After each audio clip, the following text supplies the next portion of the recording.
Happy New Year, everybody. I thought I'd get a quick start to the videos. I mean, it's Friday and we're not doing a whole lot of work. We're going to go into the barn here for a minute, Amy and I and the kids, just to make sure everything's okay. I do want to make sure that Jesse, who's racing Wednesday, was jogged. I'm going to call the young lady right now. We just told everybody, hey, come in, clean the barn up, make sure all the feed and stalls are done and feed are set out for the horses. But Jesse Balboa and One My Heart Hanover should jog. If they didn't, I'll jog them right now. It's about noon. It just dawned on me that the first chance we get, if we can get to train them before Monday, which I don't think we can. It's just too icy here right now. And the whole thing is we can train them, but is the training going to help? Is there going to be a component of that training that might be negative, might be debilitating, and training on a hard track or an icy track doesn't do anybody any good? So maybe get them a slow mile and a half tomorrow or something, but for right now I just want to see what our options are, and today they do have to jog, so I'm going to go in now and make sure they do. As you all know, we got the New Year's group up and running last night. Over, I don't know what the percentages are, but well over half of it is sold out already. Which I guess wasn't surprising. It's always an interesting concept, and I think it was lost on even me for quite some time. This was like the other groups where we had reduced the training to $24 a day for that particular group, obviously to garner some interest and get people involved. Then what we did after that was add some horses you can't find anywhere. You can't find one share of Arches Rainbow or a Mordiner anywhere. Hasn't been offered. They were in this group. And then looking at other shares, sure, you can pick up a couple of shares of White Tiger, I suppose, if you look around. If you look around on the secondary market, but you can't get 10, and you can't get them for what you are getting from them for in this group at 600 share. And somebody said, in fairness, fair ball, somebody said, well, Anthony, that's pricing White Tiger at 60,000. Do you think he's worth that? I always say to everybody, you price your horses on well, definitely one thing, if not two. First one being what you can replace a horse for. Secondly, being what you would sell the horse for or buy the horse for. I wouldn't sell any of my shares of White Tiger for less than that, so it was pretty easy to price them. I probably wouldn't take less than 65,000 for them, and somebody might say, well, I just think that's too high. Well, that's fine. They're my shares. So I have an affinity for White Tiger. I think that's a horse that is still putting everything together properly. We saw him leave the other day for the first time in a while. If he can string together a couple of those starts where he can float out of the gate and drop in close and not have to race him like Seabiscuit from last, then I think you're looking at a much more effective animal. And the horse that we saw flashes of really his entire career, but now a little bit more. So White Tiger's in there. Jesse Balboa, I think the price for Jesse Balboa was below what you could ever buy him for, maybe when we first bought him. But at the same time, Jesse Balboa is a colt that we raced twice. I didn't really hold him in that high a regard heading into qualifying season. That might upset some people that were my partners on that horse, Mary being one of them. But truthfully speaking, I didn't know what Jesse'd be like. We watched him train down in the spring and the summer and make breaks and interfere and get out of gear. But then he put it all together, didn't he? We gave him some time off, brought him back, and Johnny and James have done a fantastic job getting this horse ready. I played a very small role. I have no problem passing the buck when it comes to people doing a great job. When it comes to Jesse Balboa, I played very little role in him all summer. James and Johnny trained him back. Shelby takes care of him and loves that horse, so good for them, and I much appreciated. We're going to give him a crack at the Meadows. I was sending him to Northfield, and he may still end up in Northfield because that Non-Winners of One is protected, usually by Pennsylvania owned or bred. He's neither, but they needed a horse for the maiden. We entered him. He will likely end up at Northfield Park, but it's a good start for him at the Meadows. I would love to leave him at the Meadows, but I just don't think we're going to get a full-time racing schedule into Jesse Balboa there. For those of you saying, Anthony, I don't have a PA license or an Ohio license, it's okay. 60, well, I would assume we're well on our way to having 40, 50 people own 20% of Jesse Balboa. That's well below the 5% threshold that would be needed for you to need a license in Ohio and Pennsylvania. For those of you out there saying, I don't know why Ontario doesn't do this, we've been down this road, I'm the reason they don't. I still believe there should be a realistic, common sense way to collect names of owners in the industry without costing them a fortune to get a license.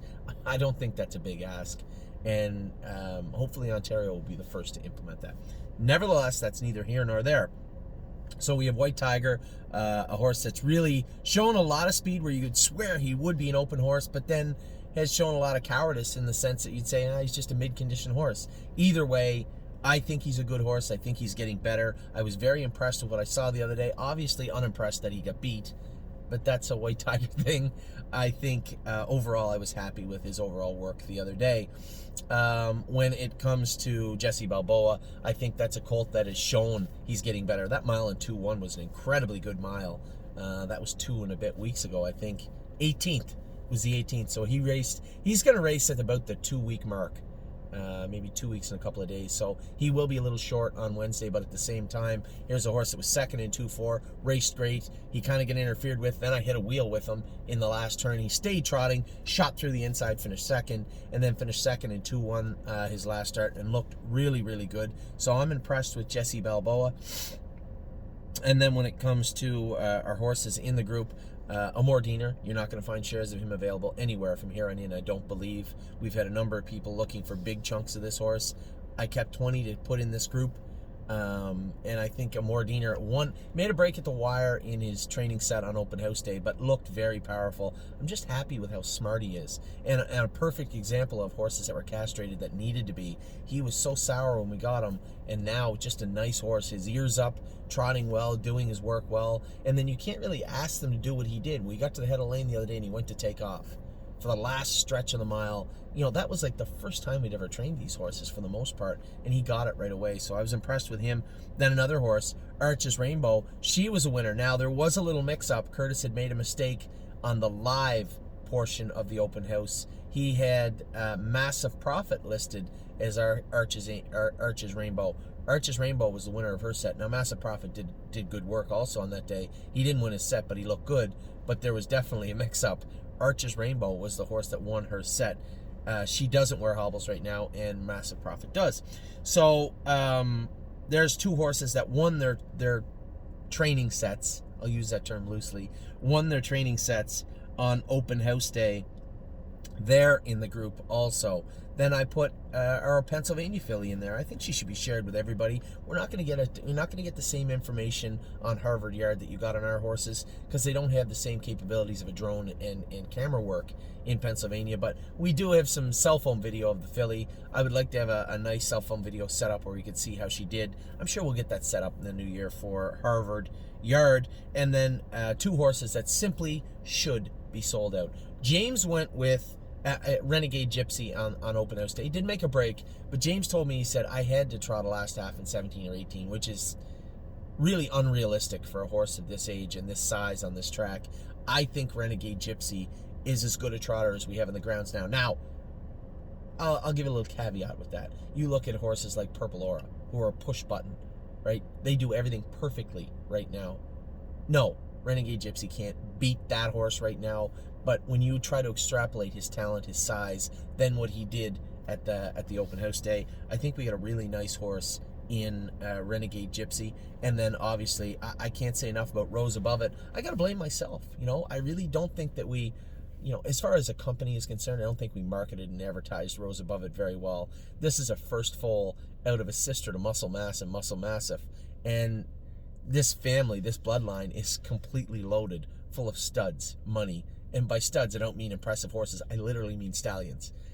Muscle Mass, Muscle Massive are in the second dam. First foal. This is a really strong family, a really good-looking colt. I like everything about him. And for him to have any shares left right now when other horses are sold out is simply perplexing, shocking, and a little unfair. So we'll do what we can to fix that up. I put 20% of him in this group. I'm going to work to sell him out over the next week. This is a colt that looked fantastic on open house day. He looked fantastic when I went with him the other day. By all accounts, he looked great again when I wasn't here on Wednesday. Just really, really, really impressed with Rose Above It. So when you look at this entire trotting group, that's what it is. There's all trotters in here. You have Rose Above It, who I think very highly of. Renegade Gypsy, who I think very, very highly of. Then you have two horses. You're not buying shares of these horses anywhere. You can't. Arches Rainbow, and a Mordiner. I put our filly in there that not a lot of people are going to get a chance to really sink their teeth into all spring because we're not going to get the same info on her. This is our Andover Hall filly, Harvard Yard. I saw her at the Meadows on Wednesday. She looks fantastic. Tim, Jason, Dean have done a great job with her. She looks fantastic. And then we get two different ends of the spectrum for racehorses. One, a young horse, lots of question marks around him still, but has shown that he's a nice little racehorse and lots of upside. How deep is he? Where's he going to end up? What's he going to look like? I have no idea. No more than you. But a lot of interest around Jesse Balboa now.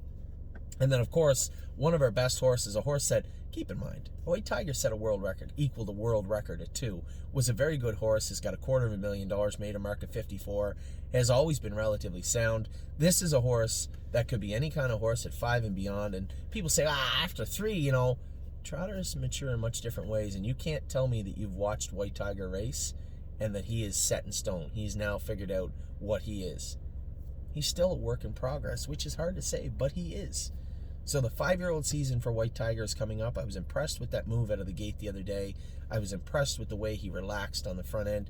We could be looking at the turn of a new, turning the corner of a new White Tiger, and I hope that is. But regardless, at face value, you still got yourself a real good mid-condition to top condition level trotter. So White Tiger and Jesse Balboa will make up the bookends of the racehorse side of this group, and 5 very talented yearlings, at least so far, inside. So a strong group. As I said, this group will land you at, I want to make sure I got the right number right now, $384.65. I got it right that time. I did make a video. I did make this video earlier on. Addie was in the car. She was goofing off and playing around. I looked up and I had a big beard. Can't have that. I had to go home and shave. So redid the video. I got the proper numbers now. $384.64 will get you 1 share of this group. Now that will buy 1 share of the 20%. Let me get this abundantly clear. There's 20% of every horse in this group except for White Tiger. You have 10%. Now of those 7 horses, that encompasses 130 shares.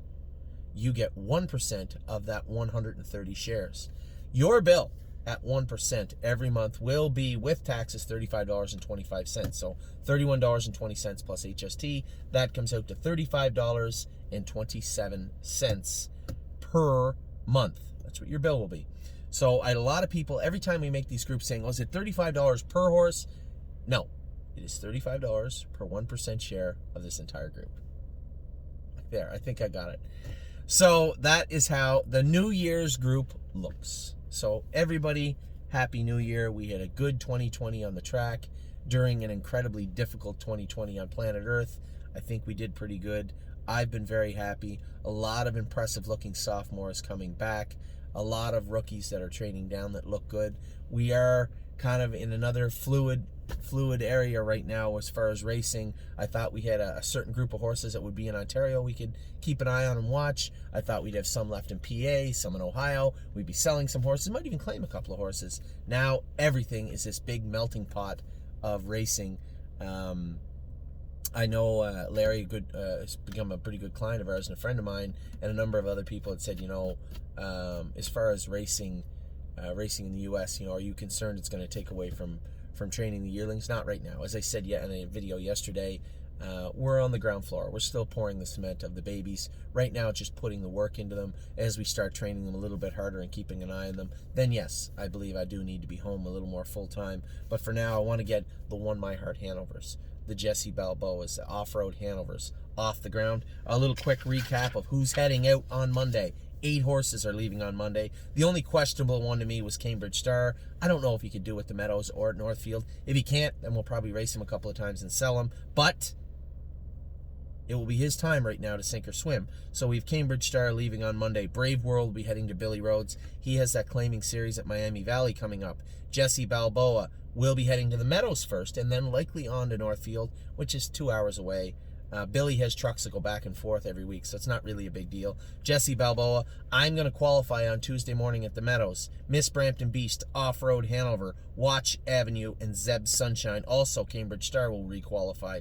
Those 5 will qualify. Miss Brampton Beast will head to Billy Rhodes. There's a great class for her at Northfield Park Off-Road Hanover will likely head to Billy Rhodes at Northfield Park also. Watch Avenue and Zeb Sunshine. I'm going to defer exactly what is going to happen with them until after their qualifier, and I speak to Tim. I want to see what's going on with these horses and see how they look in their qualifier. Then we will make a definitive plan for those two. It'll either be the Meadows or Northfield or a mix of both, but we will see. In regards to mixing both, yes, Fitz the Nom wears the 7,000 at Northfield Park. He will go there next Sunday evening. Cruising in Style is on the cusp of maybe making a little bit of a move. For now, he's good. He fits a class at Northfield Park also. Nom wears a 2,700. It goes for 5,000. He may also make an appearance next Sunday, but I think after that you're going to see him on the move. I'll be explaining all that to our groups that own pieces of, own 20% of Cruising in Style. Hi, honey. Happy New Year. Tell everybody Happy New Year. Happy New Year. So we're heading out to the barn right now. As we just said, Happy New Year, everybody. Welcome to 2021. Hopefully it's a banner year for us, and hopefully we can banner year. So hopefully we can raise a glass, raise a beer, have a toast, eat a meal sometime, someplace in 2021 in North America. Take care.